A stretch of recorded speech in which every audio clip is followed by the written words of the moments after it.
Guys क्वेश्चनों की series को आगे बढ़ाते हुए अब अपन गैसीय विनिमय एवं श्वसन से बनने वाले महत्वपूर्ण क्वेश्चनों की बात करेंगे। तो साथियों, पिछली जो वीडियो है उन्होंने वो क्वेश्चन नहीं हल किए हैं, उन क्वेश्चनों को हल कीजिएगा, उसके बाद इस वीडियो को देखिएगा। तो आज हम क्वेश्चनों की बात करते हैं। पहला क्वेश्चन है, जब कार्बोहाइड्रेट का अवायवीय श्वसन होता है तब श्वसन भागफल कितना होता है? तो वो अनंत होता है। कितना होता है साथियों? अनंत। इसके बाद नेक्स्ट क्वेश्चन की बात करेंगे, हीमोसाइनिन वर्णक पाया जाता है, यानी किसके अंतर्गत हीमोसाइनिन वर्णक पाया जाता है? तो ये पाया जाता है दोस्त मोलिस्का के अंदर। किसमें फ्रेंड्स? मोलिस्का के अंदर। इसके बाद नेक्स्ट क्वेश्चन की बात करेंगे। नेक्स्ट क्वेश्चन आपकी स्क्रीन के सामने, सशक के बाएं फेफड़े में पालियों की संख्या होती है। सशक के बाएं फेफड़े में पालियों की संख्या कितनी होती है? तो सशक के बाएं फेफड़े में पालियों की संख्या 2 होती है। कितनी साथियों? 2 होती है। पछमामी उपकला पाई जाती है, सीलेटेड एपिथेलियम पाई जाती है, किसमें, कहाँ पाई जाती है, किस भाग में पाई जाती है? तो ये पाई जाती है आपकी श्वास नाल में पाई जाती है। कहाँ पाई जाती है साथियों? श्वास नाल में पाई जाती है। पछमावी उपकला कहाँ पाई जाती है साथियों? पछमावी उपकला पाई जाती है आपकी श्वास नाल में। बिलगन वक्र होता है, बिलगन वक्र किस प्रकार का होता है? तो ये होता है सिग्मोइड टाइप का होता है। बिलगन वक्र किस प्रकार का होता है, किस टाइप का होता है? सिग्मोइड टाइप का होता है। इसके बाद नेक्स्ट क्वेश्चन की बात करेंगे, अवायवीय श्वसन के दौरान एक ग्लूकोज के अणु द्वारा कितनी एटीपी का निर्माण होता है? अवायवीय श्वसन के दौरान एक ग्लूकोज के अणु द्वारा कितनी एटीपी का निर्माण होता है? तो ये होता है आपका 2 एटीपी का। कितना साथियों? 2 एटीपी का निर्माण होता है। प्रोटीन का श्वसन भागफल होता है, प्रोटीन का श्वसन भागफल कितना होता है? तो 0.8 भागफल होता है। प्रोटीन का श्वसन भागफल कितना होता है? 0.8। इसके बाद बात करेंगे नेक्स्ट क्वेश्चन की, मनुष्य के फुफ्फुसों की कुल सजीव क्षमता होती है, कितनी होती है साथियों? मनुष्य के फुफ्फुसों की कुल सजीव क्षमता आपकी होती है 4500 मिलीमीटर, 4500 मिली। इसके बाद बात करेंगे नेक्स्ट क्वेश्चन की। नेक्स्ट क्वेश्चन आपके सामने, मायोग्लोबिन पाया जाता है। मायोग्लोबिन जो प्रोटीन है वो किस में पाई जाती है? तो ये पाई जाती है आपकी पेशियों में। ठीक है। इसके बाद बात करेंगे नेक्स्ट क्वेश्चन की। नेक्स्ट क्वेश्चन, मानव में लाल रुधिर कणिकाओं में नहीं पाया जाता है। क्या नहीं पाया जाता है? लाल रुधिर कणिकाओं में आपको केंद्रक नहीं मिलेगा, बाकी ये हीमोग्लोबिन मिलेगा आपको, कोशिका झिल्ली मिलेगी, कोशिका द्रव्य भी मिलेगा, साइटोप्लाज्म भी मिलेगा। इसके बाद नेक्स्ट क्वेश्चन की बात करेंगे, एक हीमोग्लोबिन कितने O2 अणुओं को ले जाता है? एक हीमोग्लोबिन है वो ऑक्सीजन के कितने अणुओं को ले जाता है? तो वो साथियों 4 ऑक्सीजन के अणुओं को ले जाता है। हीमोग्लोबिन, एक हीमोग्लोबिन में कितने O2 के अणु होते हैं? ऑक्सीजन के 4 ऑक्सीजन के अणु को ले जाता है। इसके बाद बात करेंगे नेक्स्ट क्वेश्चन की, निम्न में से अवायवीय श्वसन प्रदर्शित करता है, निम्न में से अवायवीय श्वसन कौन सा जीव प्रदर्शित करता है? तो ये आपका फेसियोला एफेटिका करता है। इसके बाद नेक्स्ट क्वेश्चन है, सशक का दाहिना फेफड़ा विभक्त होता है। सशक का दाहिना फेफड़ा 4 पिंडों में विभक्त होता है। कितने पिंडों में साथियों? 4 पिंडों में विभक्त होता है। इसके बाद बात करेंगे नेक्स्ट क्वेश्चन की, हेल्डेन प्रभाव संबंधित है, किससे संबंधित है हेल्डेन प्रभाव? तो ये आपका CO2 की मुक्ति से संबंधित है, CO2 की मुक्ति से संबंधित है। इसके बाद नेक्स्ट क्वेश्चन की बात करेंगे। नेक्स्ट क्वेश्चन आपके सामने, ऑक्सीजन की कमी कहलाती है। तो ऑक्सीजन की कमी क्या कहलाती है साथियों? तो ये कहलाती है एनोक्सिया। एनोक्सिया क्या कहलाती है? ऑक्सीजन की कमी कहलाती है।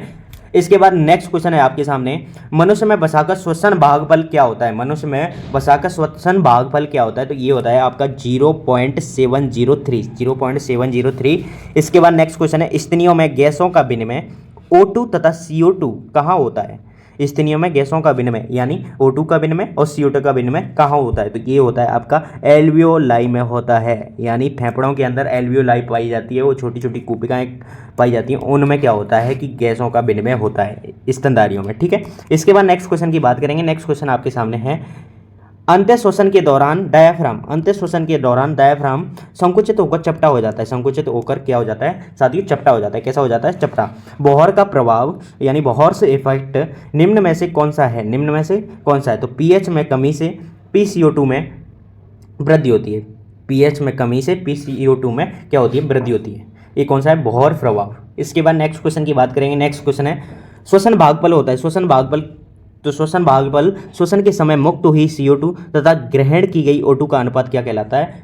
श्वसन भागफल कहलाता है, यानी CO2 बटा O2 का भागफल क्या कहलाता है? रेशियो क्या कहलाता है? श्वसन भागफल कहलाता है साथियों। इसके बाद नेक्स्ट क्वेश्चन है, वायु नाल में पाए जाने वाले ट्रिकियल छल्ले कौन सी उपस्थिति के बने होते हैं? ट्रिकियल छल्ले जो कौन सी उपस्थिति के बने होते हैं? तो हाईलाइन उपस्थिति के बने होते हैं। इसके बाद नेक्स्ट क्वेश्चन है, फेफड़ों के ऊपर की परत होती है। तो फेफड़ों के ऊपर की परत प्लूरल झिल्ली होती है। ठीक है साथियों। इसके बाद नेक्स्ट क्वेश्चन है, सामान्य श्वसन में एक बार में ली जाने वाली O2 की मात्रा सीसी में होती है। कितने सीसी होती है? सामान्य शोषण में एक बार में ली जाने वाली O2 की मात्रा सीसी में होती है, तो ये होती है आपकी 100 सीसी। ठीक है, इसके बाद साथियों नेक्स्ट क्वेश्चन आता है आपके सामने। और साथियों जिन्होंने पिछली वीडियो में 370 क्वेश्चन हल किए थे उन क्वेश्चनों को देखना ना भूलें, और ये पार्ट 2 है। तो कोशिकीय क्रिया में ऊर्जा का तत्कालिक स्रोत है, तो ये कौन सा स्रोत है, तो ये एटीपी है। साथियों आई बटन में वीडियो का लिंक दिया है, वहाँ आप देख सकते हैं उस वीडियो को, नीचे डिस्क्रिप्शन में भी लिंक दिया है, वहाँ भी देख सकते हैं, वहाँ से भी देख सकते हैं। पक्षियों में ध्वनि उत्पादन वाले वास्तविक अंग हैं, पक्षियों में ध्वनि उत्पादन वाले वास्तविक अंग कौन से हैं, तो सेरिंग्स। ठीक है, ये इसके बाद नेक्स्ट क्वेश्चन है कोशिकीय शोषण में एटीपी का कुल भाग कितना होता है, तो ये होता है आपका 38 एटीपी। कितना होता है साथियों, 38 एटीपी। इसके बाद नेक्स्ट क्वेश्चन है श्वास नाल में भोजन के प्रवेश को रोकने के लिए द्वार की रक्षा होती है, तो द्वार की रक्षा एपिग्लॉटिस द्वारा होती है। किसके द्वारा साथियों, एपिग्लॉटिस के द्वारा होती है। मेढक की त्वचा का मुख्य कारक, मेढक की त्वचा का मुख्य कार्य क्या होता है साथियों, तो ये होता है श्वसन गैसों का विनिमय करना, विसरण करना। इसके बाद नेक्स्ट क्वेश्चन है एम्फाइसीमा अवस्था उत्पन्न होती है, तो एम्फाइसीमा कब उत्पन्न होती है, ये अवस्था होती है आपकी सिगरेट पीने से। सिगरेट पीने से आपकी जो ये फेफड़ों से संबंधित बीमारी को क्या बोलते हैं, एम्फाइसीमा बोलते हैं, तो ये सिगरेट पीने से होती है। इसके बाद नेक्स्ट क्वेश्चन है आपके सामने मनुष्य की उच्च बासित वायु में ऑक्सीजन का प्रतिशत होता है, मनुष्य की उच्च बासित वायु में ऑक्सीजन का प्रतिशत होता है, तो ये होता है कितना साथियों, 16% होता है। कितना होता है, 16%। इसके बाद नेक्स्ट क्वेश्चन है अगर CO2 की सांद्रता बढ़ जाए तो श्वसन पर क्या प्रभाव पड़ेगा, अगर CO2 की सांद्रता बढ़ जाए तो श्वसन पर क्या प्रभाव पड़ेगा, तो ये आपकी श्वसन दर बढ़ जाएगी साथियों, क्या हो जाएगा, बढ़ जाएगी। इसके बाद नेक्स्ट क्वेश्चन है आपका जीवाणु में श्वसन होता है, जीवाणु में श्वसन किसके द्वारा होता है, तो कोशिका झिल्ली, कोशिका द्रव्य झिल्ली के में होता है, कोशिका द्रव्य झिल्ली में होता है। इसके बाद नेक्स्ट क्वेश्चन है हैमबर्गर प्रक्रिया को कहा जाता है, हैमबर्गर प्रक्रिया को क्या कहा जाता है, क्लोराइड शिफ्ट। क्या कहा जाता है साथियों, क्लोराइड शिफ्ट कहा जाता है। मनुष्य में वायु के प्रवेश का सही अनुक्रम कौन सा है, तो मनुष्य में वायु के प्रवेश का सबसे पहले आपकी जो वायु है O2 युक्त वो नासा गुहा में, उसके बाद ग्रसिका के अंदर, उसके बाद लैरिंक्स के अंदर, उसके बाद श्वसन नाली में, उसके बाद श्वसनी में, श्वसनी के बाद कहाँ जाएगी आपकी श्वसनिका में, श्वसनिका के बाद अंत में जो कूपिकाएँ होती हैं, एल्वुलाई होती हैं, उनमें चली जाएगी। जैसे आपने देखा होगा कि मानव का श्वसन तंत्र जिस टाइप का होता है उसको देखो आप, जैसे साथियों ये श्वसन तंत्र है, तो यहाँ अंदर ये होती हैं, ये श्वसनी होती हैं, ये पहले तो नाक से आई, नाक से आने के बाद क्या होता है कि आपकी नासा गुहा, नासा गुहा से होते हुए ग्रसनी, ग्रसनी के लैरिंग्स, लैरिंग्स यहाँ होते हैं, उस पर सी आकार के छल्ले होते हैं, उसके बाद श्वासनाल, श्वासनाल के बाद ग्रसनी, ग्रसनी के बाद ग्रसिका, ग्रसनिका, श्वसनिका, ग्रसनी नहीं श्वसनी या सॉरी श्वसनिका, श्वसनिका के बाद कूपिका। ठीक है, इसका राइट आंसर हो जाएगा ये ऑप्शन। इसके बाद नेक्स्ट क्वेश्चन की बात करेंगे। नेक्स्ट क्वेश्चन आपके सामने है श्वसन मार्ग में शेष रही वायु को कहते हैं, श्वसन मार्ग में शेष रही वायु को क्या कहते हैं, तो वायु को मृत स्थान कहते हैं।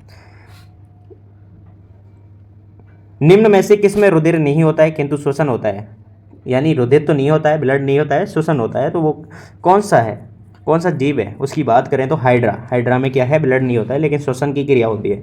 अभावी श्वसन में पायरुविक अम्ल पेशियों में बनाता है, क्या बनाता है साथियों, तो लैक्टिक अम्ल बनाता है। क्या बनाता है साथियों, लैक्टिक अम्ल। इसके बाद आपका नेक्स्ट टॉपिक से बनने वाले महत्वपूर्ण क्वेश्चनों की बात करेंगे। पाचन तंत्र, डाइजेस्टिव सिस्टम से बनने वाले महत्वपूर्ण क्वेश्चनों की बात करेंगे। तो आपके सामने क्वेश्चन है मनुष्य में प्रोटीन का पाचन कहाँ से प्रारंभ होता है, तो प्रोटीन का पाचन आपका आमाशय, आमाशय से प्रारंभ होता है। इसके बाद लैंगरहंस की दूपिकाएँ पाई जाती हैं, ये कहाँ पाई जाती हैं, इंपॉर्टेंट क्वेश्चन है साथियों, तो ये पाई जाती हैं आपकी अग्नाशय में। लैंगरहंस की दीपिकाएँ कहाँ मिलती हैं आपको, अग्नाशय में। इसके बाद नेक्स्ट क्वेश्चन है वसाओं, कार्बोहाइड्रेट तथा प्रोटीन्स का पाचन कहाँ होता है, तो ये आपका छोटी आंत में होता है। वसाओं, कार्बोहाइड्रेट तथा प्रोटीन्स का पाचन कहाँ होता है, कार्बो छोटी आंत में होता है। इसके बाद ग्लाइकोजन एकत्रित रहती है, तो ये होती है यकृत एवं पेशियों में क्या एकत्रित रहती है, ग्लाइकोजन एकत्रित रहती है। इसके बाद नेक्स्ट क्वेश्चन है आपको सामने, आपके स्क्रीन के सामने, रुधिर की सामान्य शर्करा है, रुधिर की सामान्य शर्करा ग्लूकोज, रुधिर की सामान्य शर्करा क्या है साथियों, ग्लूकोज। दूध का स्कंदन होता है, तो दूध का स्कंदन किस प्रोटीन के द्वारा, रेनिन एंजाइम के द्वारा होता है, प्रोटीन नहीं है एंजाइम है।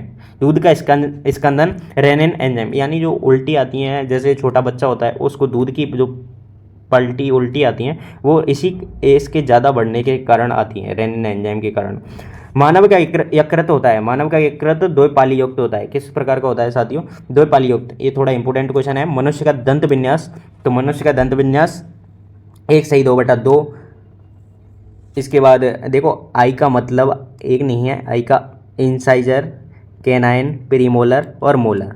तो इसमें देखिए ऊपरी जबड़े में दो, निचले में भी दो, ऊपरी जबड़े में एक कैनाइन तो निचले में भी एक कैनाइन। इसके बाद प्रीमोलर ऊपर के जबड़े में ये दो, नीचे के जबड़े में भी दो। इसके बाद मोलर की बात करेंगे तो ऊपर के जबड़े में तीन, नीचे के में तो टोटल कितने दांत होते हैं? 32। ठीक है, इनको अगर काउंट करेंगे ऊपर दो का गुणा कर देंगे तो आपके टोटल दांतों की संख्या आ जाएगी। और दंत विन्यास इस प्रकार ऊपर और निचले जबड़े का दंत विन्यास बताना होता है साथियों। इसके बाद नेक्स्ट क्वेश्चन की बात करेंगे, आमाशय में किस प्रकार की कोशिकाएं HCl का श्रावण करती हैं? HCl का क्या करती हैं? श्रावण करती हैं। HCl हाइड्रोक्लोरिक अम्ल को बोलते हैं। तो HCl का श्रावण कौन सी कोशिकाएं करती हैं? अम्लजन कोशिकाएं करती हैं। इसके बाद नेक्स्ट क्वेश्चन की बात करेंगे, सशक के दांत होते हैं। सशक के दांत किस प्रकार के होते हैं? तो गर्तदंती भी होते हैं, विषमदंती भी होती हैं, दो बार दंती भी होते हैं और ये सभी। इसका राइट आंसर हो जाएगा डी ऑप्शन, यानी गर्तदंती यानी दसे हुए, विषमदंती यानी अलग अलग प्रकार के, और दो बार दंती यानी दो बार आते हैं पूरे जीवन काल में। इसके बाद नेक्स्ट क्वेश्चन की बात करेंगे, रसांकुरों का कार्य होता है। रसांकुरों का क्या कार्य होता है? तो ये आपका कार्य होता है अवशोषण का, यानी जो आपकी आंत होती है उसमें छोटे छोटे रसांकुर पाए जाते हैं, उनका क्या कार्य होता है? अवशोषण का कार्य होता है। इसके बाद नेक्स्ट क्वेश्चन की बात करेंगे, सबसे बड़ी लार ग्रंथियां हैं। सबसे बड़ी लार ग्रंथियां कौन सी है? तो पैरोटेड ग्रंथियां। सबसे बड़ी लार ग्रंथियां कौन सी हैं साथियों? पैरोटेड ग्रंथियां हैं। इसके बाद लीवर कोहन की दरारें पाई जाती हैं। लीवर कोहन की दरारें किस में पाई जाती है? तो ये इलियम और ड्यूटेनम में पाई जाती है। ठीक है साथियों, लीवर कोहन की दरारें किस में पाई जाती हैं? तो ये पाई जाती हैं इलियम तथा ड्यूटेनम में। ठीक है, इसके बाद नेक्स्ट क्वेश्चन की बात करेंगे, आहार नाल में गति या पेशी संकुचन कहलाती है। आहार नाल में गति, ये आहार नाल में गति उसे बोलते हैं पेशी कुंचलन की गति, और वो क्या कहलाती है? तो वो कहलाती है आपकी पेरिस्टेसिल्स कहलाती है। क्या कहलाती है? पेरिस्टेसिल्स कहलाती है। मानव शरीर में सबसे बड़ी ग्रंथि, तो ये तो थोड़ा सिंपल सा क्वेश्चन आ गया, ये पहले भी हल कर चुके हैं, तो यकृत होती है। इसके बाद नेक्स्ट क्वेश्चन की बात करेंगे, भोजन निगलते समय भोजन को श्वास नाल में जाने से रोकने वाली संरचना होती है। ये भी सिंपल सा क्वेश्चन है, तो इसको बोलते हैं घंटी टापन। ठीक है, ये जो आपकी हाँ नाल और वहाँ आपकी श्वसन नाल दोनों होती हैं, तो इनके यहाँ ये एक ढक्कन सा होता है, उसे घंटी टापन बोलते हैं। इसकी वजह से आपका भोजन श्वसन नाल में नहीं जाता है साथियों। इसके बाद नेक्स्ट क्वेश्चन है, सक्कस एंटेरिकस का श्रावण करने वाली ग्रंथियाँ होती हैं। सक्कस एंटेरिकस का श्रावण करने वाली ग्रंथियाँ होती हैं, तो ये आपकी कौन सी ग्रंथियाँ होती हैं साथियों? ये होती हैं लीवर कोहन की दरारें होती हैं। इसके बाद नेक्स्ट क्वेश्चन है, ब्रूनर्स ग्रंथियां पाई जाती हैं। एक इसमें पाई जाती है, तो ब्रूनर्स ग्रंथियां आपकी छोटी आंत में मिलती हैं। कहाँ मिलेंगी साथियों? छोटी आंत में मिलेंगी। इसके बाद नेक्स्ट क्वेश्चन आपके सामने है, लार में पाए जाने वाला एंजाइम। लार में पाए जाने वाला एंजाइम की बात करें तो टैलिन आपका कहाँ पाया जाएगा? लार में पाया जाएगा। ठीक है, इसके बाद प्रोटीन की कमी से होने वाला रोग की बात करें तो प्रोटीन की कमी से होने वाला रोग की बात करें तो क्वाशियोरकर किसकी कमी से होता है? प्रोटीन की कमी से होता है। 10th क्लास में ये भी क्वेश्चन दिया गया है साथियों। आपने हमारे चैनल को लाइक, सब्सक्राइब और शेयर जरूर करें इस वीडियो को, क्योंकि आपके साथ इतनी मेहनत कर रहे हैं तो इतना तो आपका फ़र्ज बनता ही है लाइक, सब्सक्राइब। और आपको कोई भी दिक्कत हो तो कमेंट में ज़रूर पूछेगा, हम कोशिश करेंगे आपकी कमेंट का रिप्लाई देने के लिए। इसके बाद नेक्स्ट क्वेश्चन है, गिल्सन कैप्सूल पाया जाता है। गिल्सन कैप्सूल किस में मिलता है आपको? तो ये मिलेगा यकृत के अंदर, लीवर के अंदर का तो मिलेगा कौन सा कैप्सूल? Gilson capsule. इसके बाद नेक्स्ट क्वेश्चन है, वह हार्मोन जो अग्नाशयी रस के श्रावण को प्रेरित करता है। वह हार्मोन जो अग्नाशयी रस के श्रावण को प्रेरित करता है, तो वह कौन सा हार्मोन है? तो वह है सिक्रेटिन। कौन सा हार्मोन है साथियों? सिक्रेटिन हार्मोन है। इसके बाद नेक्स्ट क्वेश्चन की बात करेंगे, मनुष्य के जीवन काल में कितने दांत दो बार उगते हैं? तो आपके मनुष्य के जीवन काल में कितने दांत दो बार उगते हैं? तो आपके जो 20 दांत हैं वो दो बार उगते हैं साथियों। इस क्वेश्चन को आप भी चेक करना, आंसर कौन सा होगा। इसके बाद नेक्स्ट क्वेश्चन है, यकृत कोशिकाएं किसका श्रावण करती हैं? यकृत कोशिकाएं आपकी हैं जो पित्त का श्रावण करती हैं। किसका श्रावण करती हैं साथियों? पित्त का श्रावण करती हैं। इसके बाद नेक्स्ट क्वेश्चन की बात करेंगे, और नेक्स्ट क्वेश्चन आपके सामने है, मनुष्य के आमाशय के दूरस्थ भाग को कहते हैं। मनुष्य के आमाशय के दूरस्थ भाग को क्या कहते हैं? पाइलोरिक कहते हैं। क्योंकि मनुष्य के आमाशय के भाग कितने भाग होते हैं? 3, कार्डियक, फंडिक और पाइलोरिक। तो इसका राइट आंसर हो जाएगा पाइलोरिक। ठीक है, इसके बाद नेक्स्ट क्वेश्चन है, मानव के दांतों का प्रमुख भाग होता है। मानव के दांतों का प्रमुख भाग होता है, तो ये होता है आपका डेंटिन। कौन सा भाग होता है? डेंटिन। आप दांत की एनाटॉमी पढ़ेंगे जब आपको पूरा समझ में आ जाएगा। इसके बाद नेक्स्ट क्वेश्चन है पाइलोरिक वाल्व किस किस के बीच में होता है। पाइलोरिक वाल्व किस किस के बीच में होता है, तो ये आमाशय एवं ग्रहणी के बीच में कौन सा वाल्व पाया जाता है, कपाट पाया जाता है, पाइलोरिक कपाट। इसके बाद नेक्स्ट क्वेश्चन की बात करेंगे बिलिरुबिन एवं बिलिवर्डिन कहाँ पाए जाते हैं, तो ये आपके मिलेंगे पित्त में।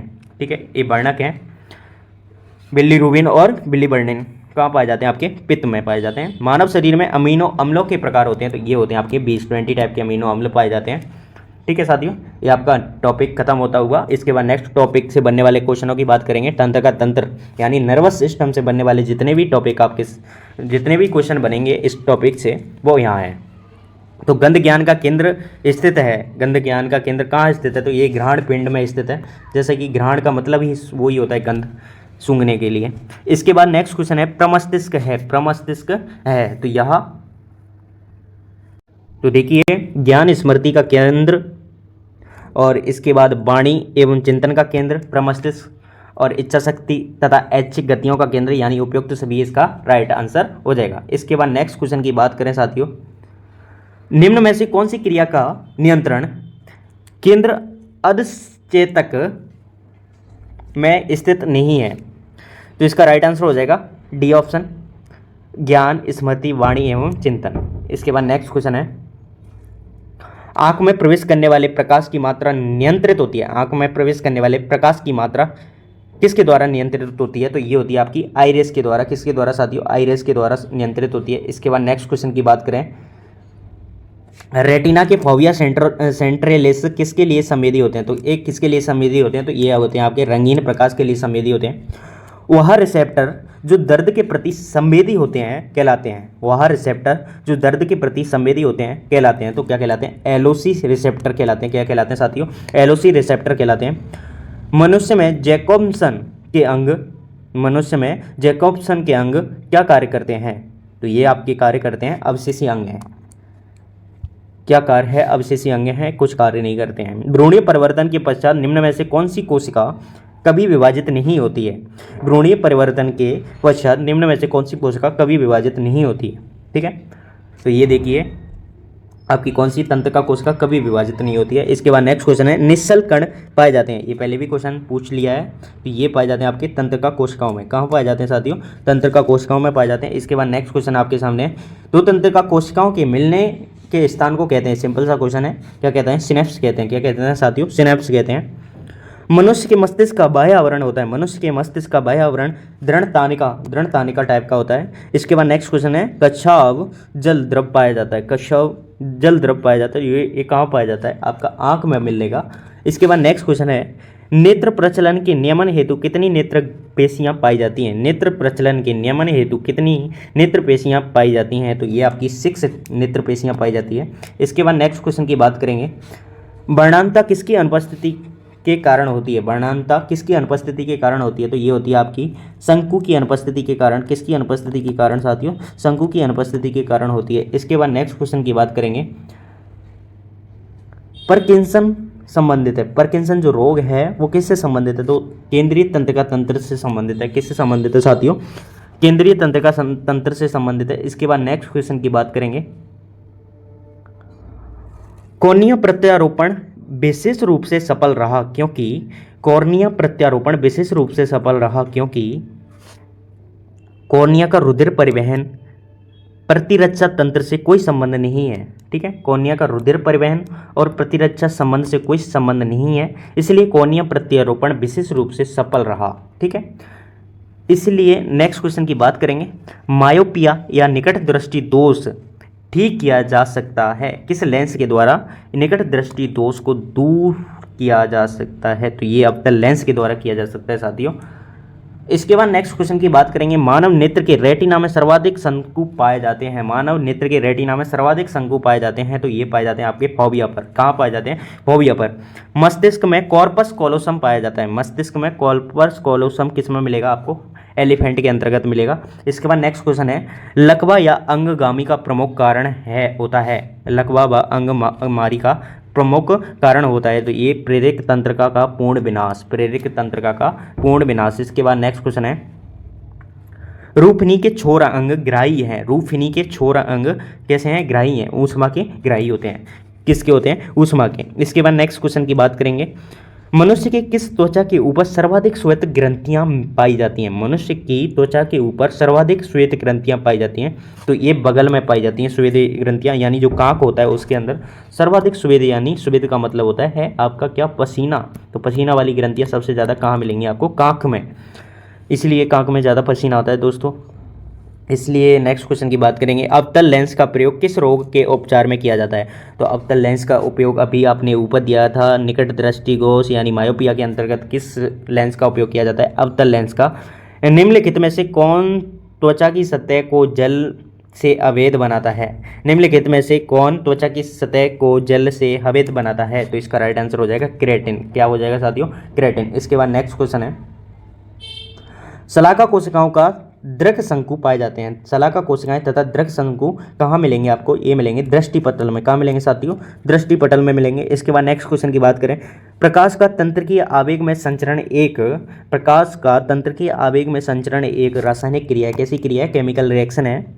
इसके बाद नेक्स्ट क्वेश्चन की बात करेंगे, मध्य कर्ण की सबसे छोटी अस्थि है। मध्य कर्ण की सबसे छोटी अस्थि कौन सी है, तो स्टेपीज। कौन सी है, स्टेपीज। इसके बाद बात करेंगे नेक्स्ट क्वेश्चन की, उल्लू केवल रात्रि में देखने में सक्षम होता है, क्यों। ये तो बहुत ही इंटरेस्टिंग क्वेश्चन है कि उल्लू के रेटिना में केवल शलाकाएं मिलती हैं। कौन सी क्या मिलती हैं, रेटिना में केवल शलाकाएं मिलती हैं, ठीक है साथियों। इसलिए केवल रात में देखने में क्या होता है, सक्षम होता है, ठीक है।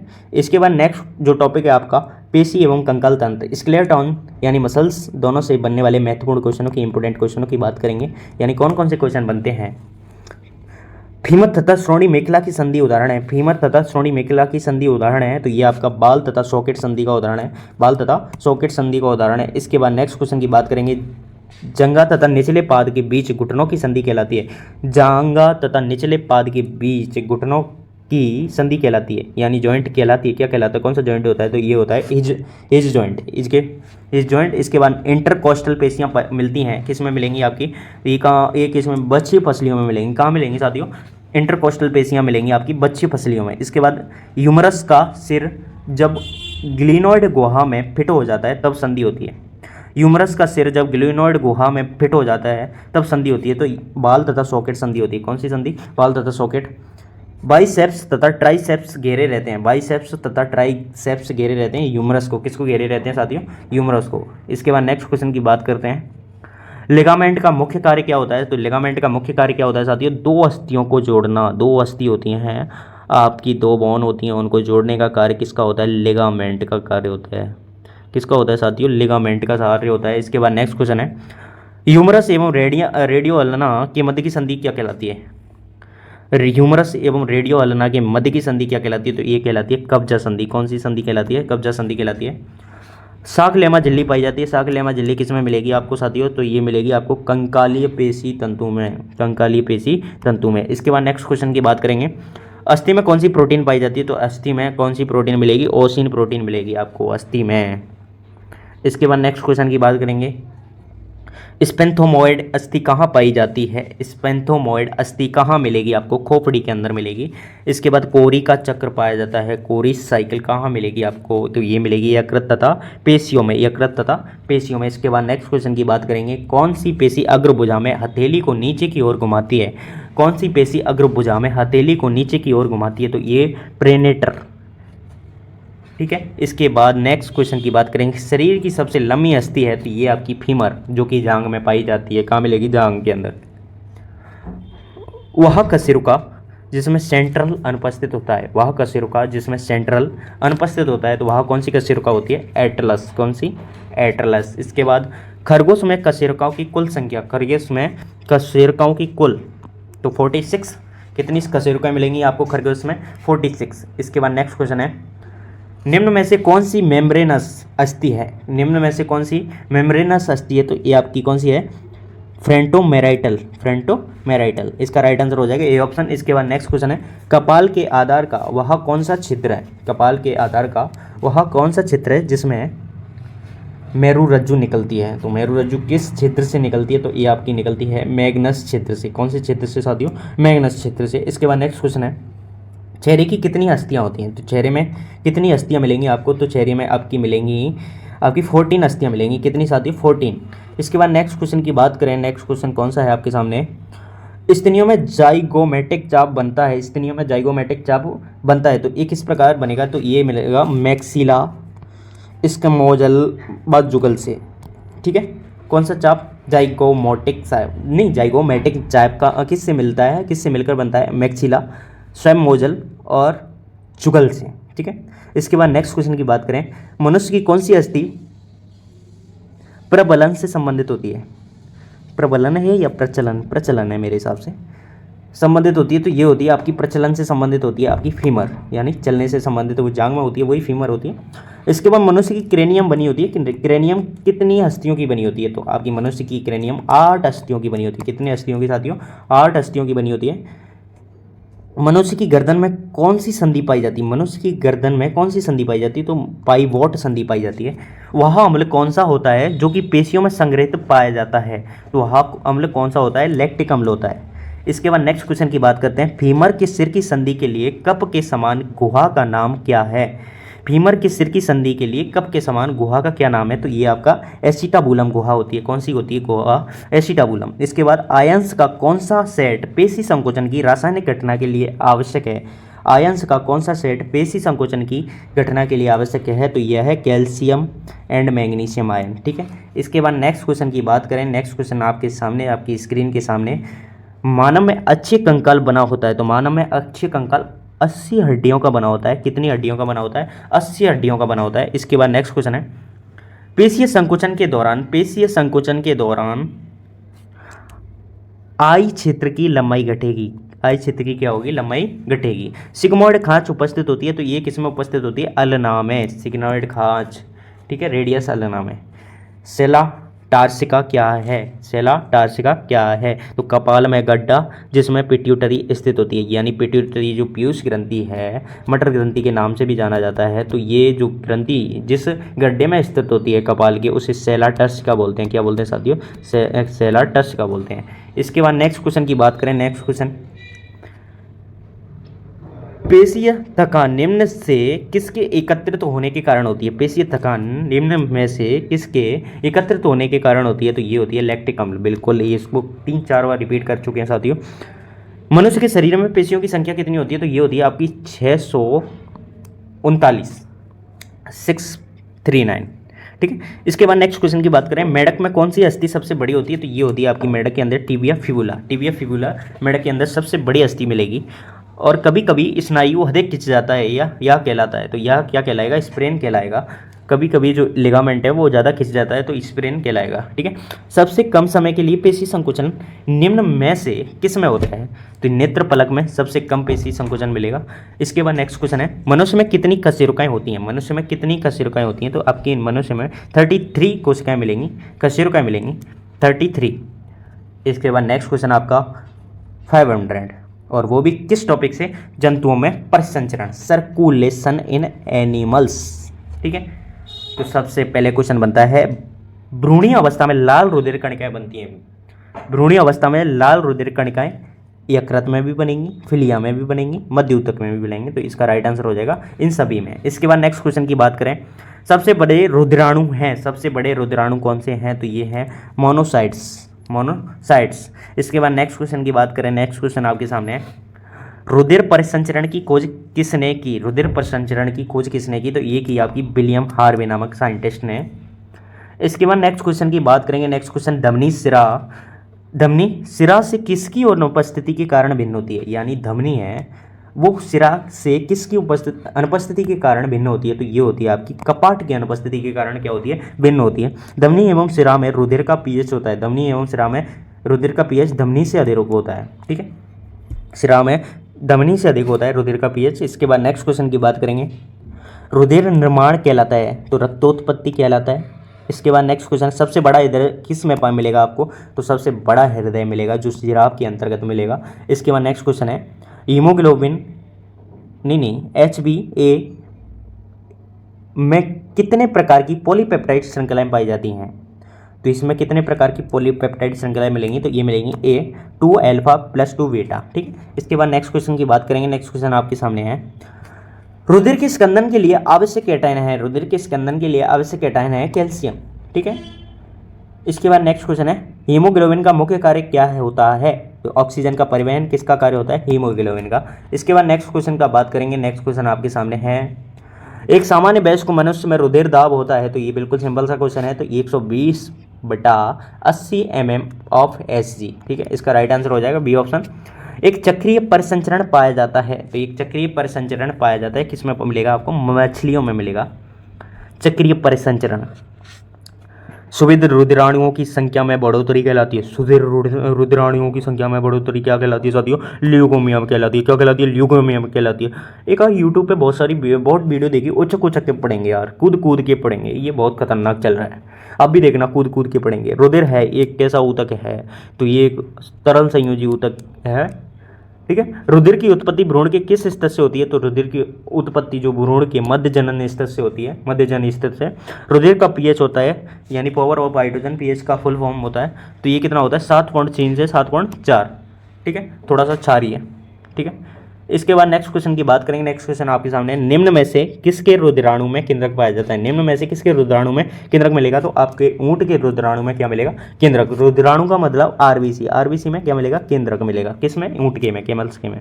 इसके बाद नेक्स्ट क्वेश्चन है, मनुष्य में श्वेत रुधिराणुओं का जीवन काल होता है, यानी डब्ल्यूबीसी, डब्ल्यूबीसी की बात होती है। डब्ल्यूबीसी में तो जीवन काल कितने दिन का होता है डब्ल्यूबीसी का? तो 10 दिन से कम होता है। द्वितीय हृदय ध्वनि है, द्वितीय हृदय ध्वनि है, तो ये लब डब की ध्वनि होती है, तो पहला लब होता है, दूसरा डप होता है, तो डप प्रकुंचन के अंत में, ठीक है, इसका राइट आंसर हो जाएगा सी ऑप्शन। इसके बाद नेक्स्ट क्वेश्चन होता है, रुधिर दाब मापा जाता है, किस यंत्र के द्वारा रुधिर को दाब मापा जाता है? तो इस गैनोमीटर के द्वारा मापा जाता है। इसके बाद नेक्स्ट क्वेश्चन है, आरएच कारक सर्वप्रथम किस में खोजा गया था? किस में खोजा गया था? तो ये खोजा गया था आपका बंदर में, ठीक है। रीसस साइंटिस्ट थे, या रीसस बंदर है, रीसस कार्ल स्टीनर ने तो वो ब्लड ग्रुप की बताया था कार्ल स्टीनर ने, और ये रीसस बंदर में आपका आरएच फैक्टर को खोजा गया था, ठीक है।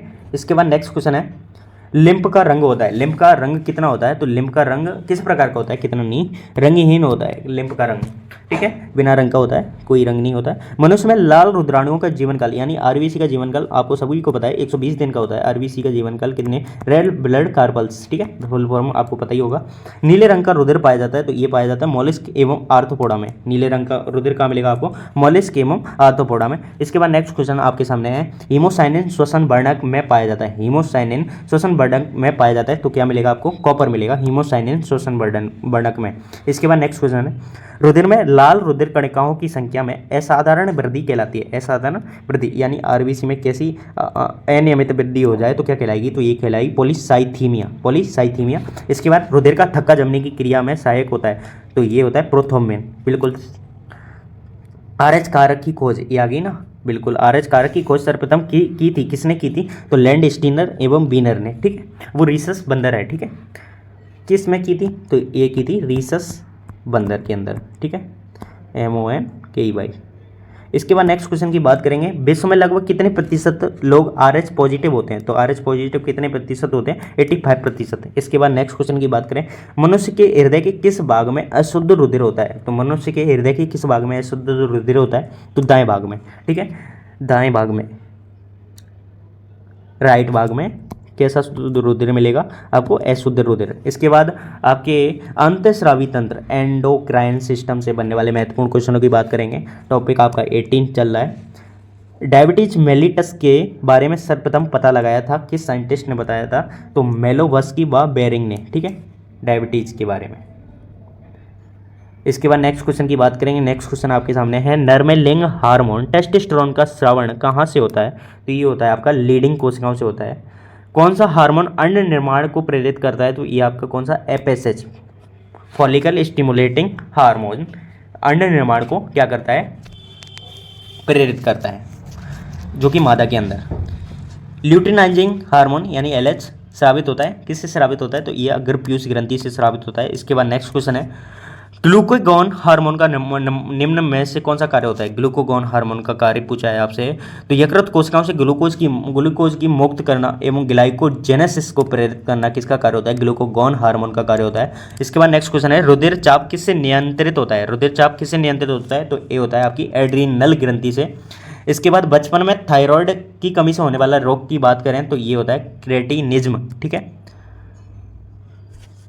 थायराइड, ये आपकी थायराइड ये टाइलिन एंजाइम होता है, और ये आपकी जो गला होता है, गले से ऊपर यहाँ पाई जाती है, ये सूज जाता है थायराइड की कमी से। आयोडीन की कमी से कौन सा रोग होता है? थायराइड। बचपन में थायराइड की कमी से उत्पन्न होती है, क्रेटिनेज में उत्पन्न होती है साथियों। थोड़ा इसको मिस्टेक से थोड़ा सॉरी चाहता हूँ। बचपन में थायराइड की कमी से उत्पन्न होती है क्रेटिनेज में, लेकिन ये थायराइड बीमारी जो होती है वो आयोडीन की कमी से होती है। इसके बाद नेक्स्ट क्वेश्चन की बात करें, कौन सी अंतःस्रावी ग्रंथि वृद्धावस्था में निष्क्रिय हो जाती है? तो कौन सी अंतःस्रावी ग्रंथि है जो वृद्धावस्था बूढ़े होने पर क्या हो जाती है? निष्क्रिय, काम करना बंद कर देती है। तो वो ग्रंथि होती है थाइमस। कौन सी होती है? थाइमस। TSH किस हार्मोन को कहते हैं? तो ये आपके बोलते हैं आपके नहीं, थायराइड प्रेरक हार्मोन को क्या कहते हैं? TSH। इसके बाद नेक्स्ट क्वेश्चन है, शरीर में कैल्शियम एवं फास्फोरस उपापचय के लिए जिम्मेदार हार्मोन किस ग्रंथि से स्रावित होता है? तो ये आपका पैराथायरॉयड ग्रंथि से स्रावित होता है। इसके बाद नेक्स्ट क्वेश्चन है, जड़ मानवता निम्न ग्रंथि के अल्प श्रावण से होती है। जड़ मानवता निम्न ग्रंथि के अल्प श्रावण से होती है, तो ये होती है थायराइड ग्रंथि के अल्प श्रावण से। इसके बाद नेक्स्ट क्वेश्चन है, नेक्स्ट क्वेश्चन आपकी प्रतिजरण हार्मोन है, किस प्रकार का हार्मोन है? तो ये होता है थाइमोसिन प्रकार का हार्मोन। कौन सा? एंटी एजिंग हार्मोन जो थाइमोसिन प्रकार का होता है। सबसे प्रमुख न्यूरो ट्रांसमीटर है, सबसे प्रमुख न्यूरो ट्रांसमीटर कौन से हैं? तो ये हैं आपके एसिटिलकोलिन। गर्भाशय का संकोचन किसके द्वारा होता है? तो ये होता है आपका ऑक्सीटोसिन के द्वारा। इसके बाद नेक्स्ट क्वेश्चन है, गठिया रोग के उपचार में दिया जाने वाला हार्मोन है, गठिया रोग के उपचार में दिया जाने वाला हार्मोन है, तो ये है कॉर्टिसोल। इसके बाद नेक्स्ट क्वेश्चन है, पिट्रिसिन पाया जाता है, एक किसमें पाया जाता है? पीयूष ग्रंथि की पक्षपाली में, इसके बाद नेक्स्ट क्वेश्चन एड्रिनल ग्रंथि का मेडुला भाग बना होता है, किसका बना होता है? तो ये बना होता है आपका एक्टोडर्म से। इसके बाद नेक्स्ट क्वेश्चन है, एलर्जी के समय कौन सा हार्मोन दिया जाता है? एलर्जी के समय कॉर्टिसोल हार्मोन दिया जाता है। कौन सा हार्मोन दिया जाता है साथियों? कॉर्टिसोल। इसके बाद नेक्स्ट क्वेश्चन है, शिशु के जन्म के समय कौन से हार्मोन का श्रावण होता है? तो ये होता है आपका रिलैक्सिन हार्मोन का। इसके बाद नेक्स्ट क्वेश्चन है, मनुष्य के शरीर में सबसे बड़ी ग्रंथि है, बिल्कुल इंपॉर्टेंट क्वेश्चन है और कई बार पूछा गया है, तो यकृत ग्रंथि होती है। थायरोक्सिन एक क्या है? हार्मोन है, बिल्कुल सिंपल सी बात है। लैंगरहैंस की दूधिकाएं उत्पन्न करते हैं, कौन करते हैं? तो इंसुलिन हार्मोन करता है, इंसुलिन हार्मोन। लैंगरहैंस की दीपिकाएं जो क्या कौन सा हार्मोन साबित करती हैं? Insulin hormone. प्रोजेस्टेरॉन का स्रावण कब होता है? तो ये होता है आपका अंडोत्सर्ग के बाद। इसके बाद नेक्स्ट क्वेश्चन की बात करेंगे, नेक्स्ट क्वेश्चन आपके सामने है, गर्भाधान के समय कॉर्पस ल्यूटियम एक हार्मोन के कारण बना रहता है, उस हार्मोन का नाम क्या होता है? प्रोजेस्टेरॉन होता है। कौन सी ग्रंथि बहिःस्रावी एवं अंतःस्रावी दोनों है? तो ये आपकी अग्नाशय ग्रंथि बहिःस्रावी और अंतःस्रावी दोनों है। इसके बाद नेक्स्ट क्वेश्चन, आपातकालीन हार्मोन, ये बिल्कुल इंपॉर्टेंट क्वेश्चन है, कई बार प्रीवियस ईयर के कोई पेपरों में पूछा गया है। तो आपातकालीन हार्मोन का नाम है एड्रीनलिन हार्मोन। इसके बाद नेक्स्ट क्वेश्चन की बात करें, डायबिटीज इंसिपिडस का कारण है, तो वैसोप्रेसिन का अल्प श्रावण।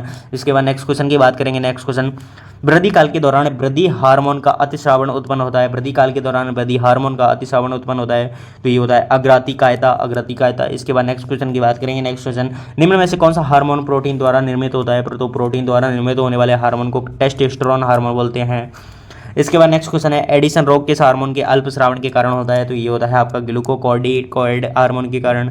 इसके बाद नेक्स्ट क्वेश्चन की बात करेंगे, पैराथॉर्मोन के विपरीत कार्य करने वाला हार्मोन है, तो ये होता है थायरोकैल्सिटोनिन। इसके बाद नेक्स्ट क्वेश्चन की बात करें, नेक्स्ट क्वेश्चन, अंतःस्रावी विज्ञान का जनक कहा जाता है, एंडोक्राइनोलॉजी का जनक किसे कहा जाता है? तो ये कहा जाता है थॉमस एडिसन को। इसके बाद नेक्स्ट क्वेश्चन है, अंधेरे में किस हार्मोन का स्राव होता है? तो ये होता है आपका मेलेटोनिन हार्मोन का। ठीक है। इसके बाद नेक्स्ट क्वेश्चन है आपका, थाइमोसिन प्रभावित होता है, तो किससे प्रभावित होता है? टी लिम्फोसाइट के निर्माण से। प्रोजेस्टेरॉन का निर्माण होता है कॉर्पस ल्यूटियम में। कहाँ होता है साथियों? कॉर्पस ल्यूटियम में। लैंगरहैंस द्वीप समूह में कितने प्रकार की कोशिकाएं पाई जाती हैं? तो ये मिलेंगी आपको कितने प्रकार की? 3 प्रकार की लैंगरहैंस द्वीप समूह में। एस्ट्रोजन का स्रावण किसके द्वारा नियंत्रित होता है? तो ये आपका FSH, फॉलिकल स्टिमुलेटिंग हार्मोन। इसके बाद नेक्स्ट क्वेश्चन है, मनुष्य के पैराथॉर्मोन की कमी से कौन सा रोग होता है? मनुष्य के पैराथॉर्मोन की कमी से होने वाले रोग की बात करें तो ये होता है हाइपोकैल्सीमिया। मनुष्य के पैराथॉर्मोन की कमी से कौन सा रोग होता है? हाइपोकैल्सीमिया। जीवन रक्षक हार्मोन किस ग्रंथि द्वारा स्रावित होता है? तो ये होता है एड्रिनल ग्रंथि द्वारा। जीवन रक्षक हार्मोन किस ग्रंथि द्वारा स्रावित होता है? एड्रिनल ग्रंथि द्वारा। प्रोमोन क्या है? प्रोमोन आपके जंतुओं के बीच संचार का माध्यम है। जंतुओं के बीच संचार का माध्यम क्या कहलाता है? प्रोमोन कहलाता है। इसके बाद नेक्स्ट क्वेश्चन की बात करें, नेक्स्ट क्वेश्चन आपके सामने है, मानव में पैराथायरॉयड ग्रंथि के निकाल देने पर होने वाली बीमारी है। तो मानव में पैराथायरॉयड ग्रंथि के निकाल देने पर होने वाली बीमारी कौन सी है? टेटेनी। कौन सी है साथियों? टेटेनी। इसके बाद नेक्स्ट क्वेश्चन की बात करेंगे, इंसुलिन का स्रावण होता है। तो इंसुलिन का स्रावण लैंग्स की बीटा कोशिकाओं के द्वारा होता है। इसके बाद नेक्स्ट क्वेश्चन की बात करेंगे, पशुओं से दूध प्राप्त करने हेतु किस हार्मोन के इंजेक्शन का प्रयोग किया जाता है? तो ये ऑक्सीटोसिन हार्मोन का उपयोग किया जाता है। इसके बाद नेक्स्ट क्वेश्चन की बात करेंगे, नेक्स्ट क्वेश्चन आपके सामने है, स्तनधारियों में उपापचयी दर नियंत्रित होती है। तो किसके द्वारा, किस में नियंत्रित होती है? तो ये होती है आपकी थायराइड द्वारा। कौन सी ग्रंथि के द्वारा? थायराइड ग्रंथि द्वारा। इंसुलिन हार्मोन की किस साइंटिस्ट ने की थी? तो ये आपकी डॉक्टर एफ जी बेंटिंग ने। इसके बाद नेक्स्ट क्वेश्चन है, मूत्र में कौन से हार्मोन की उपस्थिति से गर्भाधान की जांच की जाती है? प्रेगनेंसी की टेस्ट किस हार्मोन की उपस्थिति से किया जाता है? तो ये आपका किया जाता है साथियों मानव कोरियोनिक गोनाडोट्रोपिक हार्मोन। ठीक है, D option is the correct answer. इसके बाद आपके उत्सर्जन एवं परिसंचरण नियमन से बनने वाले महत्वपूर्ण क्वेश्चनों की बात करेंगे। नेक्स्ट टॉपिक आ गया आपका, मूत्र का पीला रंग किसके कारण होता है? तो ये आपका यूरोक्रोम की उपस्थिति के कारण होता है। इसके बाद नेक्स्ट क्वेश्चन की बात करें, परानिस्यंदन होता है। तो ये आपका बोवेन संपुट में क्या मिलेगा आपको? परानिस्यंदन मिलेगा। इसके बाद नेक्स्ट क्वेश्चन, बोवेन संपुट मतलब ये मूत्र निर्माण की क्रियाविधि के अंदर आता है। इसके बाद नेक्स्ट क्वेश्चन है, निम्न में से किस अंग का नाइट्रोजनी उत्सर्जन में कोई योगदान नहीं है? निम्न में से किस अंग का नाइट्रोजनी उत्सर्जन में कोई योगदान नहीं है? तो अधवृक्क का। ठीक है। इसके बाद नेक्स्ट क्वेश्चन है, मेढक में क्रियाशील वृक्क होता है। क्रियाशील वृक्क होता है मध्यवृक्कीय। इसके बाद नेक्स्ट क्वेश्चन है, एक स्तनीय वृक्क की जैव संरचनात्मक एवं शरीर क्रियात्मक इकाई है नेफ्रॉन। इसके बाद नेक्स्ट क्वेश्चन की बात करें, रुधिर से मूत्र का पृथक्करण किससे होता है? तो ये होता है आपका बोवेन संपुट से। वर्तनी के रीनल स्तंभ होते हैं, वर्तनी के रीनल स्तंभ होते हैं। तो मेड्यूला में प्रवेश करते समय प्रवेश करते कॉर्टेक्स का भाग। मूत्र अम्लीय होता है क्योंकि इसमें सोडियम हाइड्रोजन फॉस्फेट होता है। यानी मूत्र किस प्रकार का होता है? अम्लीय। क्यों? क्योंकि इसमें सोडियम हाइड्रोजन फॉस्फेट होता है। H2SO नहीं सोडियम NaHSO4 होता है। ये क्या है? अम्ल, इसलिए मूत्र कैसा होता है? अम्लीय होता है। इसके बाद बात करेंगे नेक्स्ट क्वेश्चन की। नेक्स्ट क्वेश्चन, भ्रूण में उत्सर्जन किसके द्वारा होता है? तो भ्रूण में उत्सर्जन किसके द्वारा होता है? एलेंटॉइन के द्वारा होता है। किसके द्वारा होता है साथियों? एलेंटॉइन के द्वारा होता है। प्राकवृक्कीय वृक्क नहीं पाई जाती है, प्रोनेफ्रल किडनी नहीं पाई जाती। तो किस में नहीं मिलेगी साथियों? ये सर्प के अंदर, स्नेक के अंदर नहीं मिलेगी। इसके बाद नेक्स्ट क्वेश्चन है, पक्षवृक्कीय वृक्क मेटानेफ्रिक किडनी नहीं पाई जाती। किसके अंदर नहीं मिलेगी? ए वाली में नहीं मिलेगी, हैंगफिश में। हैंगफिश में किस में साथियों ने? हैंगफिश में। मूत्र का पीएच होता है कितना होता है? तो ये होता है आपका 6। मूत्र का पीएच कितना होता है? पीएच का मतलब होता है पावर ऑफ हाइड्रोजन। तो कितना होता है? 6। इसके बाद नेक्स्ट क्वेश्चन की बात करेंगे, यूरिया की सर्वाधिक मात्रा होती है। तो कितनी होती है यूरिया की सर्वाधिक मात्रा? कहाँ मिलेगी आपकी? यकृत स्राव में मिलेगी। इसके बाद नेक्स्ट क्वेश्चन, ग्रीन ग्रंथिया किसका उत्सर्जी अंग है? तो ये आपका उत्सर्जी अंग है क्रेफिस का। किसका? क्रेफिस का। इसके बाद नेक्स्ट क्वेश्चन है, ग्लूकोज एवं 65 से 80% जल का पुनः अवशोषण किस अंग में होता है? तो पुनः अवशोषण किस अंग में होता है? तो ये होता है आपका साथियों, ये होता है आपका किस में? समीपस्थ कुंडलित नलिका में। ठीक है, ये भी वही मूत्र निर्माण की क्रियाविधि से संबंधित क्वेश्चन है। इसके बाद नेक्स्ट क्वेश्चन है, मूत्र की सांद्रता किसके द्वारा नियमित होती है? नियमित की जाती है। तो ये वैसोप्रेसिन के द्वारा नियमित की जाती है। इसके बाद नेक्स्ट क्वेश्चन है, निम्न में से कौन सा वृक्क का कार्य नहीं है? तो ये होता है यूरिया संश्लेषण का कार्य वृक्क का नहीं है। इसके बाद मेलपिगियन नलिकाएं उत्सर्जी अंग है। मेलपिगियन नलिकाएं ये होती हैं कॉकरोच के अंतर्गत। इसके बाद नेक्स्ट क्वेश्चन है, मानव मूत्र में यूरिया किसके टूटने से बनता है? तो ये बनता है आपको अमीनो अम्ल के टूटने से बनता है। यूरिया का परिवहन निम्न में से किसके द्वारा होता है? तो ये होता है रुधिर प्लाज्मा के द्वारा। इसके बाद नेक्स्ट क्वेश्चन है, अमोनिया मुख्य नाइट्रोजनी अवशिष्ट है। अमोनिया मुख्य नाइट्रोजनी अवशिष्ट है तो मेढक के टेडपोल में। इसके बाद नेक्स्ट क्वेश्चन है, अमीनोटेलिक होता है, टीलिक नहीं होता है। अमीनोटेलिक उत्सर्जन में जंतु उत्सर्जित करते हैं, क्या उत्सर्जित करते हैं? अमोनिया उत्सर्जित करते हैं। नाम से ही प्रतीत होता है अमोनिया। इसके बाद नेक्स्ट क्वेश्चन है, निम्न में से कौन सा यूरिक अम्ल उत्सर्जी जंतु नहीं है? तो ये है आपका मछली उत्सर्जी अंग जंतु नहीं है। इसके बाद नेक्स्ट क्वेश्चन है, मनुष्य है एक यूरिया औषधि जंतु, मनुष्य क्या औषधित करता है, यूरिया। ठीक है, इसके बाद नेक्स्ट क्वेश्चन है ज्वाला कोशिकाएं यानी फ्लेम सेल्स औषधि अंग के रूप में पाई जाती हैं, किस में मिलेंगी, तो ये आपको मिलेंगी प्लेंटी हेल्मंथीज में, कौन सी, ज्वाला कोशिकाएं। ठीक है, इसके बाद नेक्स्ट क्वेश्चन है, यहाँ आपके 600 क्वेश्चन कंप्लीट है। केंचुआ का औषधि अंग है, केंचुआ के औषधि अंग की बात करें तो केंचुआ का औषधि अंग है आपका वृक्क, क्या है, वृक्क। ठीक है साथियों, इसके बाद नेक्स्ट क्वेश्चन मानते हैं आपके नेक्स्ट टॉपिक प्रोटीन तथा इसका संगठन, प्रोटीन से बनने वाले महत्वपूर्ण क्वेश्चनों की बात करेंगे। तो प्रोटीन से बनने वाले महत्वपूर्ण क्वेश्चन आपके सामने है, मानव शरीर में रुधिर शर्करा को नियंत्रित रखने के लिए उत्तरदायी क्या है, इंसुलिन हार्मोन। इसके बाद नेक्स्ट क्वेश्चन है, इंसुलिन प्रोटीन है यहाँ। ठीक है, निम्नलिखित में से कौन रेशेदार प्रोटीन है, तो ये आपकी रेशेदार प्रोटीन हाइड्रेन। ठीक है, इसके बाद नेक्स्ट क्वेश्चन है, बालों में उपस्थित प्रोटीन कौन सी है, तो ये क्रेटिन प्रोटीन। ठीक है, नाखूनों में भी यही प्रोटीन होती है। दूध में उपस्थित कैसिन है, कैसिन क्या है, एक प्रोटीन है, दूध में उपस्थित प्रोटीन है। ठीक है, इसके बाद नेक्स्ट क्वेश्चन की बात करेंगे, प्रोटीन की द्वितीय संरचना निम्न में से किस कारण होती है, तो हाइड्रोजन बंध के कारण होती है। ठीक है, द्वितीय संरचना। ठीक है, लाइसिन अधिकतम पाया जाता है, लाइसिन अधिकतम मक्खा में मिलेगा आपको। इसके बाद नेक्स्ट क्वेश्चन है, निम्न में से कौन ग्लाइकोप्रोटीन का उदाहरण है, तो ये आपका म्यूसिन ग्लाइकोप्रोटीन का उदाहरण है। मनुष्य में कितने तात्विक अमीनो अम्ल होते हैं, तो ये आपके कितने होते हैं, 20 टाइप के अम्ल मिलेंगे। निम्नलिखित अमीनो अम्लों में से कौन प्रोटीन में नहीं पाया जाता है, तो ये आपका ऑर्निथीन में नहीं मिलेगा।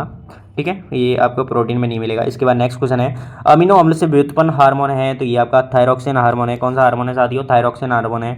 इसके बाद नेक्स्ट क्वेश्चन की बात करेंगे, नेक्स्ट क्वेश्चन, ट्रिप्टोफान नामक अमीनो अम्ल से व्युत्पन्न पदार्थ है, तो कौन सा पदार्थ है, तो ये आपका 4-ऑक्सीन पदार्थ है। ठीक है, इसके बाद नेक्स्ट क्वेश्चन की बात करेंगे, प्रोटीन बना होता है, तो प्रोटीन किसके द्वारा बना होता है, कार्बन, हाइड्रोजन, ऑक्सीजन तथा नाइट्रोजन के द्वारा बना होता है। इसके बाद नेक्स्ट क्वेश्चन है, प्रोटीन शब्द सबसे पहले किसने दिया था, तो ये दिया था आपका प्रोटीन शब्द सबसे पहले, एक सेकंड साथ, तो ये दिया था आपका बर्जीलियस ने, कौन से साइंटिस्ट ने, बर्जीलियस। इसके बाद नेक्स्ट क्वेश्चन है, निम्न में से कौन सा अमीनो अम्ल मनुष्य के पाचन के लिए आवश्यक है, तो ये होता है लाइसिन। इसके बाद नेक्स्ट क्वेश्चन है, मानव में आवश्यक अमीनो अम्ल की संख्या कितनी होती है, तो ये होती है 8 आवश्यक अमीनो अम्ल। इसके बाद नेक्स्ट क्वेश्चन है, निम्नलिखित में से किस प्रोटीन में आयरन होता है, तो ये आपका मिलेगा गामा ग्लोबुलिन प्रोटीन में क्या मिलेगा, आयरन मिलेगा। इसके बाद नेक्स्ट क्वेश्चन है, निम्न में सर्वाधिक सरल अमीनो अम्ल है, निम्न में से सरल अमीनो अम्ल की बात करें तो ये होता है आपका ग्लाइसिन। ठीक है, इसके बाद नेक्स्ट क्वेश्चन की बात करेंगे, एक कोशिका में सबसे अधिक मात्रा में पाया जाने वाला पदार्थ है, तो ये सबसे ज़्यादा कार्बोहाइड्रेट मिलेगा। संयुग्मी प्रोटीन्स जिसमें कार्बोहाइड्रेट प्रोटैस्टिक समूह है के रूप में पाए जाते हैं, क्या कहलाते हैं। ठीक है, ये बिल्कुल ये प्रोटीन के प्रकार से पूछा जाने वाला प्रश्न है, तो ग्लाइकोप्रोटीन कहलाते हैं। इसके बाद नेक्स्ट क्वेश्चन की बात करेंगे, ऐसा प्रोटीन जो आयोडीन युक्त होता है, तो कौन सा होता है, ये आपका साथी कौन सा प्रोटीन होता है, थायरोक्सिन प्रोटीन होता है। इसके बाद नेक्स्ट क्वेश्चन है, ग्लाइडीन नामक प्रोटीन पाया जाता है, तो ये कहाँ मिलेगा, ग्लाइडीन प्रोटीन ये मिलेगा आपका गेहूँ में, कहाँ मिलेगा साथियों, गेहूँ के अंतर्गत मिलेगा। इसके बाद नेक्स्ट क्वेश्चन है, इंसुलिन हार्मोन में अमीनो अम्लों की संख्या होती है, इंसुलिन हार्मोन में अमीनो अम्लों की संख्या होती है, तो कितनी होती है, 51 होती है। इसके बाद तंतुबद्ध प्रोटीनों में अणुओं की संरचना किस संरचनात्मक स्तर की होती है, तो ये होती है आपकी द्वितीयक। इसके बाद नेक्स्ट क्वेश्चन की, किसी समाकलन प्रोटीन की उस भाग की द्वितीय संरचना जो कोशिका झिल्ली की लिपिड दो परत में गड़ी होती है, क्या कहलाती है, तो ये कहलाती है आपकी अल्फा हेलिक्स। इसके बाद नेक्स्ट क्वेश्चन की, उपस्थिति में पाए जाने वाला प्रोटीन है, तो उपस्थिति में कॉन्ड्रिन प्रोटीन मिलेगा, कौन सा प्रोटीन मिलेगा साथियों, कॉन्ड्रिन प्रोटीन मिलेगा। इसके बाद नेक्स्ट क्वेश्चन है, एल्यूरोन कण होते हैं, तो ये प्रोटीन में मिलेंगे। इसके बाद नेक्स्ट क्वेश्चन की बात करेंगे, निम्न में से कौन सी प्रोटीन रुधिर प्रवाह में ऑक्सीजन का अभिगमन करती है, तो रुधिर प्रवाह में ऑक्सीजन का अभिगमन कौन सी प्रोटीन करती है, हीमोग्लोबिन प्रोटीन करती है। ठीक है, इसके बाद आपके कार्बोहाइड्रेट से बनने वाले महत्वपूर्ण क्वेश्चनों की बात करेंगे, इससे कौन कौन से महत्वपूर्ण क्वेश्चन बनेंगे, तो निम्न में से कौन सा कार्बोहाइड्रेट नहीं है, कार्बोहाइड्रेट आपका मेथियोनिन नहीं है। इसके बाद कौन कौन से मंड है जो कि प्लांट्स में मिलेगा कार्बोहाइड्रेट, और ग्लूकोज जो कि ह्यूमन में मिलेगा, ग्लाइकोजन जो कि भोजन ह्यूमन में मिलता है। ठीक है, ग्लूकोज नहीं होता है, ग्लूकोज प्लांट में, ग्लूकोज इसका नहीं पता साथियों, इसका राइट आंसर हो जाएगा मेथियोनिन। ठीक है, ये क्या है, शर्करा, कार्बोहाइड्रेट नहीं है शर्करा। ठीक है, इसके बाद नेक्स्ट हो जाए, पेंटोस शर्करा में न्यूक्लिक अम्ल में पाई जाती है, तो राइबोस शर्करा होती है, पेंटोस शर्करा में जो न्यूक्लिक अम्ल में पाई जाती है, कौन सी, राइबोस। ठीक है, नाइट्रोजन युक्त पॉलीसेकेराइड होता है, तो ये होता है नाइट्रोजन युक्त पॉलीसेकेराइड, कौन सा, काइटिन। ठीक है, कीटोहेक्सोस का उदाहरण है, कीटोहेक्सोस का उदाहरण का आपका फ्रक्टोज। ठीक है, इसके बाद नेक्स्ट क्वेश्चन की बात करें, नेक्स्ट क्वेश्चन आपके सामने, हमारे शरीर की हमारे शरीर में शरीर की समस्त कोशिकाओं के उपयोग के लिए ग्लाइकोजन का संचय कहाँ होता है, तो ये होता है आपका यकृत में, ठीक है, लीवर में। इसके बाद नेक्स्ट क्वेश्चन, काइटिन होता है। काइटिन क्या होता है? होमोपॉलीसेकेराइड होता है। काइटिन क्या होता है? होमोपॉलीसेकेराइड होता है। अमीनो शर्करा है, अमीनो शर्करा ग्लूकोमेमीन है, ठीक है। इसके बाद नेक्स्ट क्वेश्चन की बात करें, नेक्स्ट क्वेश्चन एनएडी, एनएडीपी एवं एटीपी में पाई जाने वाली शर्करा है, तो ये होती है कौन सी? एरेबिनोज शर्करा, ठीक है। इसके बाद नेक्स्ट क्वेश्चन की बात करें, कौन सी शर्करा को लेब्यूलोज भी कहा जाता है? कौन सी शर्करा को लेब्यूलोज भी कहा जाता है? तो ये आपकी फ्रक्टोज को कहा जाता है। कौन सी शर्करा को? फ्रक्टोज को। किस शर्करा में डेक्सट्रोज कहा जाता है? किस शर्करा को डेक्सट्रोज कहा जाता है? तो ये कहा जाता है आपका ग्लूकोज को। ग्लूकोज को क्या बोल सकते हैं? डेक्सट्रोज, ठीक है। इसके बाद नेक्स्ट क्वेश्चन है, निम्न में से कौन सी शर्करा प्रकृति में स्वतंत्र पूर्वक नहीं पाई जाती है? तो कौन सी शर्करा प्रकृति में स्वतंत्र पूर्वक नहीं पाई जाती है? मेनोज। बाकी ये स्वतंत्र पूर्वक मिलेंगी, ग्लूकोज, लैक्टोज, फ्रक्टोज। काइटिन में उपस्थित इकाइयाँ हैं, तो ये आपकी इकाइयाँ कौन कौन सी हैं? एन एसिटाइल, ठीक है। आलू में बहुत बड़ी मात्रा में स्टार्च, ये बड़ी समस्या है। आलू में बहुत बड़ी मात्रा में क्या स्टार्च किस प्रकार से संचित हो जाते हैं? तो ये किस प्रकार से संचित हो जाते हैं? एंजाइमी रूपांतरण के द्वारा, ठीक है। इसके बाद नेक्स्ट क्वेश्चन है, अघुलनशील शर्करा इंसुलिन सामान्यतः किस में पाई जाती है? तो ये मिलती है आपकी डहेलिया की जड़ में, ठीक है। डहेलिया की जड़ में अघुलनशील शर्करा इंसुलिन सामान्यतः किस में मिलेगी? डहेलिया की जड़ में, ठीक है। इसके बाद नेक्स्ट क्वेश्चन है, कौन से तत्व बाहर में जीव पदार्थ का लगभग 96% भाग बनाते हैं? तो ये आपके बनाते हैं हाइड्रोजन, ऑक्सीजन, नाइट्रोजन, कार्बन, ठीक है। बिल्कुल, ये पोषक तत्वों को बनाते हैं, ठीक है। कार्बोहाइड्रेट, प्रोटीन, वसा, लिपिड, ठीक है। इसके बाद नेक्स्ट क्वेश्चन, समस्त जीवों के लिए जैव ऊर्जा का प्रमुख स्रोत है, तो कार्बोहाइड्रेट है, बिल्कुल सही, राइट है। इसके बाद नेक्स्ट क्वेश्चन है, बहुलीकरण में मोनोसेकेराइड के लिए सेकेराइड के अणु किस बंध द्वारा एक दूसरे से जुड़ते हैं? तो ये आपके किस बंध के द्वारा जुड़ते हैं? तो ये बनते हैं ग्लाइकोसिडिक बंध के द्वारा, ठीक है। इसके बाद नेक्स्ट क्वेश्चन है, ग्लाइकन्स किसे कहते हैं? ग्लाइकन्स किसे कहते हैं? तो ये बोलते हैं आपको पॉलीसेकेराइड को क्या बोलते हैं? ग्लाइकन्स बोलते हैं। इसके बाद नेक्स्ट क्वेश्चन है, लैक्टोज बना होता है। लैक्टोज किस शर्करा से बना होता है? तो ये बना होता है आपका ग्लूकोज और लैक्टोज से, ठीक है। क्या बनता है? लैक्टोज। शहद जिसमें शुगर की मात्रा अधिक होती है विघटित तो नहीं होता, क्योंकि शहद जिसमें शुगर की मात्रा अधिक होती है विघटित नहीं होता, क्योंकि इसमें सामान्यतः प्रतिऑक्सीकारक होते हैं जो कि जीवाणुओं की रक्षा करते हैं, ठीक है। इसके बाद जीव द्रव्य के संगठन में होता है, जीव द्रव्य के संगठन में क्या होता है? ऑक्सीजन, कार्बन, हाइड्रोजन और नाइट्रोजन, ठीक है। इसके बाद नेक्स्ट क्वेश्चन है, सेलुलोज जो कि कोशिका भित्ति का एक मुख्य घटक है, बना होता है, किसका बना होता है साथियों? तो ये बना होता है आपका, एक सेकेंड, तो ये बना होता है आपका, क्या चीज़ है, बिल्कुल सही है। तो ये बना होता है आपका ग्लूकोज अणुओं की असाकित श्रृंखलाओं का, जिसमें ये अणु बीटा-1,4 ग्लाइकोसिडिक बंध द्वारा जुड़े होते हैं, ठीक है साथियों। इसके बाद आपके टॉपिक हैं खनिज, एंजाइम तथा विटामिन्स। इससे बनने वाले महत्वपूर्ण क्वेश्चनों की बात अपन नेक्स्ट लेक्चर के अंदर करेंगे। और यहाँ तक आप क्वेश्चनों तक आ गए हैं तो एक बार लाइक, सब्सक्राइब और आपके एक व्हाट्सएप ग्रुप में शेयर जरूर करें। Thank you for watching this video. Like, comment, share and subscribe. मिलते हैं नेक्स्ट वीडियो के अंदर।